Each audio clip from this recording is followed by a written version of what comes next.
What makes navigating a queer relationship different compared to a hetero relationship? All right, we'll start with Kian.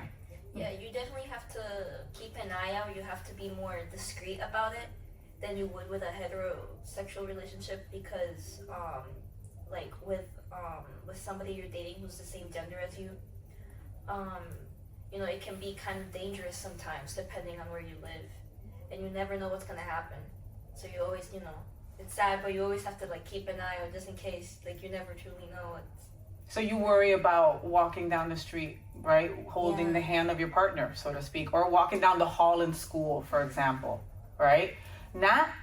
Yeah, you mentioned walking down the hall. I remember in my old high school, there was a group of kids that like every single time like a queer couple would like walk down the hall, they would just make fun of them, call them names. And then I would see that and I'm like, oh my god, and then my friends would also see that too, so we just felt very unsafe. Yeah. Like when I was in high school, I hung out with a bunch of gay boys and a bunch of trans women, right? And because of and I was the lesbian, I was their token lesbian, right? But unfortunately, things would happen to them, and because I was part of their group, I was also picked on and bullied, etc. And I had friends say, well, don't hang with them. And I'm like, well, that's not an option, right? These are my family. So you can still deal with the same struggles with your queer friends.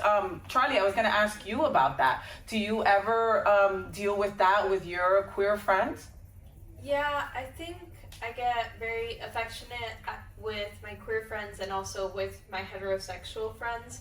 So it feels as if like there's a difference between the line drawn there, and it can be viewed as weird by others. So sometimes I feel a bit insecure over my displays of affection and how it can be seen by everyone else. I think I like keeping my relationships very happy and close. So I just want to be seen as a relationship can be anything. It can be deep like that. Navigating my relationship, at least I am in like a heterosexual relationship, but it is different obviously because I am trans. I had to be very discreet with like my identity so that I won't get clocked or that somebody won't like question him or question me or question us. So I mean that means like carrying myself differently. Like if we're together and like one of his friends that doesn't know is speaking to him, I just will like be quiet, but I shouldn't have to hide that part of myself because it's not wrong that he likes me and that I like him, and I feel like it's very unfortunate that us as queer people have to navigate our relationships with such caution.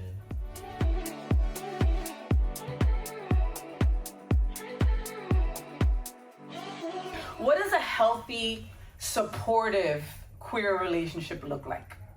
We'll start with you, Ms. Ken. I would say just being affirmed by your partner, like finding letting your partner know little ways that they can affirm you and make you happy in your identity. I feel like that is like a big step with a healthy queer relationship. That's a wrap.